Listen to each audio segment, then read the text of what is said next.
You say you want more. But what are you tolerating?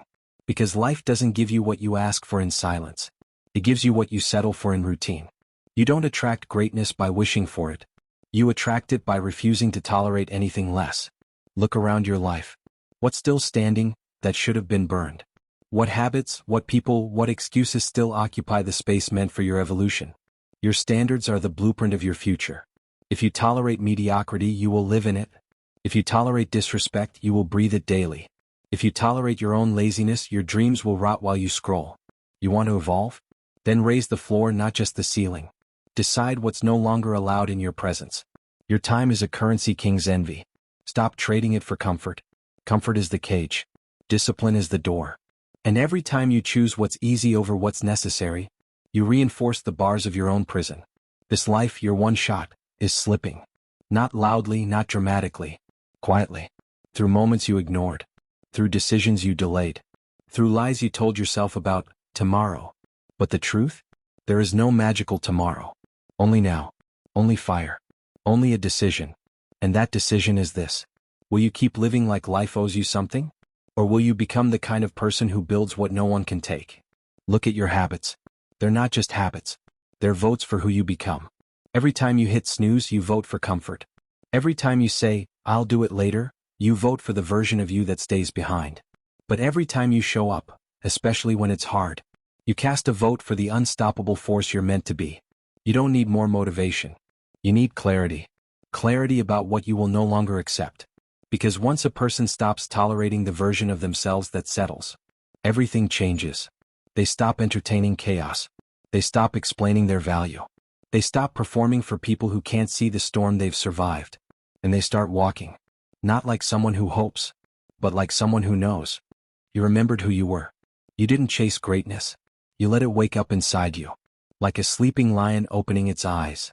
Like thunder rolling in your bones. You stopped asking for signs. You became one.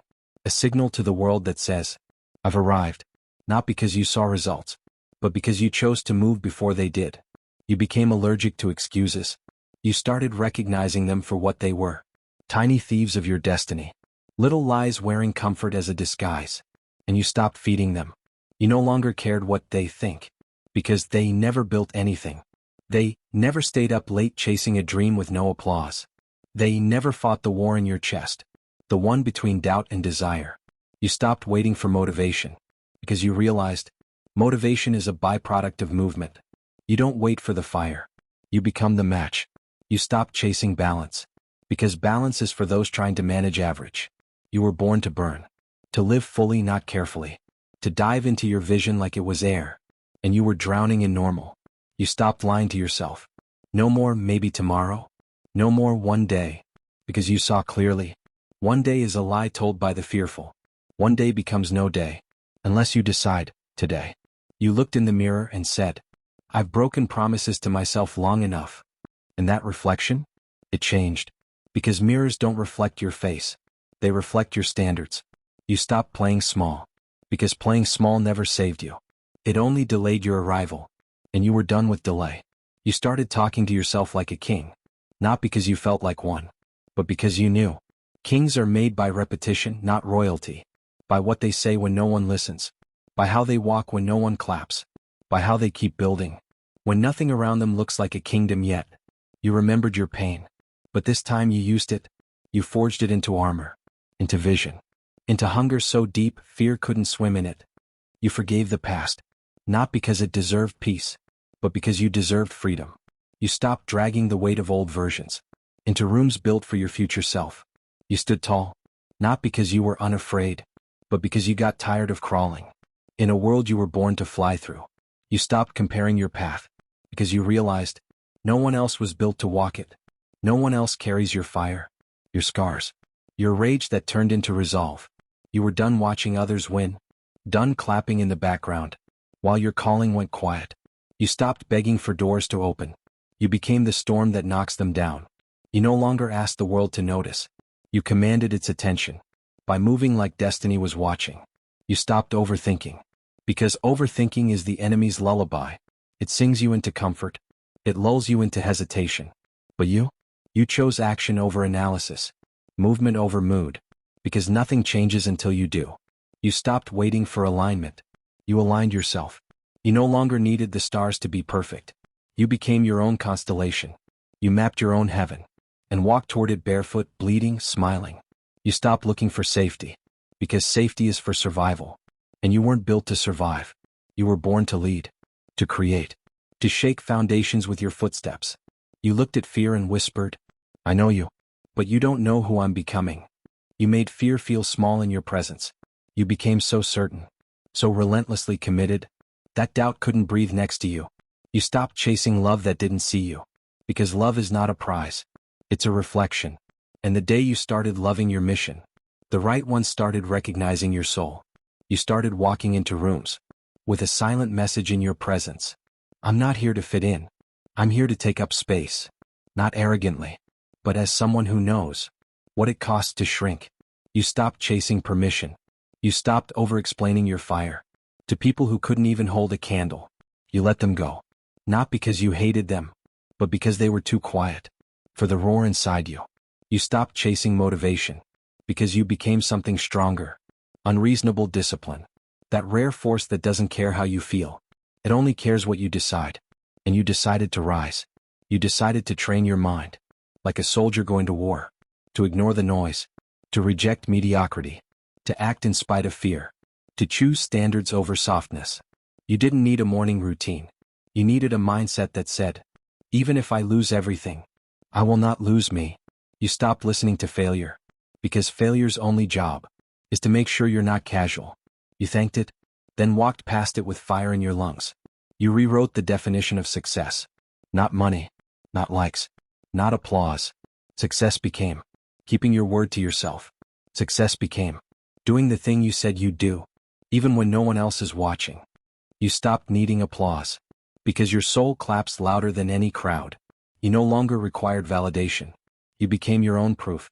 You looked in the mirror and saw someone who built from silence, who didn't wait to be celebrated, because purpose doesn't beg to be noticed.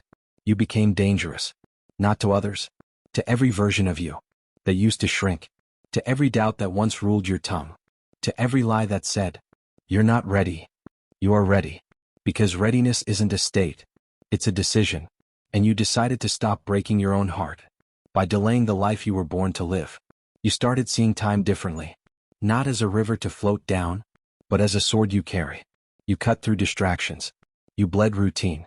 You destroyed delay, because wasting time is stealing from your future self. You stopped measuring success by how far you have to go. You started measuring it by how often you refuse to quit. You no longer saw problems as problems. You saw them as doors, and yourself as the one with the key. You turned obstacles into staircases. You turned criticism into fuel. You turned pain into prophecy. You began building without guarantees, because guarantees are cages for those who fear the fall. But you became the kind who jumps anyway, who learns to fly on the way down, and teaches others how to do the same. You stopped needing motivation to act. You acted until you became motivation. Your life, not your words, became the sermon. You stopped asking how long it would take, and started asking, how long can I keep going? Because winners don't count the cost, they count the impact. You stopped chasing happiness, and started chasing meaning, because happiness is a feeling. But meaning? Meaning is a legacy, and you were born for more than momentary highs. You let go of fake peace, the kind that comes from avoiding truth, the kind that whispers, "It's fine, just survive." You chose the war of growth, the discomfort of rising, because peace without purpose is poison. You stopped hiding your ambition. You stopped downplaying your hunger, because you realized some dreams are too loud to whisper. Some visions are too real to cage. You walked differently, not because your path changed, but because your posture did. You stood taller. You breathed deeper. You walked into each room like the future was watching. And it was. You spoke differently, not with noise, but with weight. Every word you said carried the gravity of someone who's been through hell and still chooses heaven. You stopped trying to be perfect. You aimed to be present, to be relentless, to be consistent, because the world doesn't reward perfection. It rewards those who refuse to stay down. You changed the narrative from "what if I fail?" to "what if I never try?" From "who am I to do this?" to "who am I not to?" You stopped auditioning. You stopped dimming your fire to make others comfortable. You stopped apologizing for your hunger, for your passion, for your need to build something that outlives you. You remembered your ancestors, those who bled for you to speak freely, those who dreamed for you to rise. You became the answer to their prayers, not by luck, but by choice. And you chose to keep showing up, even when no one watched, even when your hands shook, even when your voice cracked. You showed up for the version of you that no one clapped for, but needed you the most, because that's what greatness is. Not glory, not recognition, showing up when it would be easier to disappear.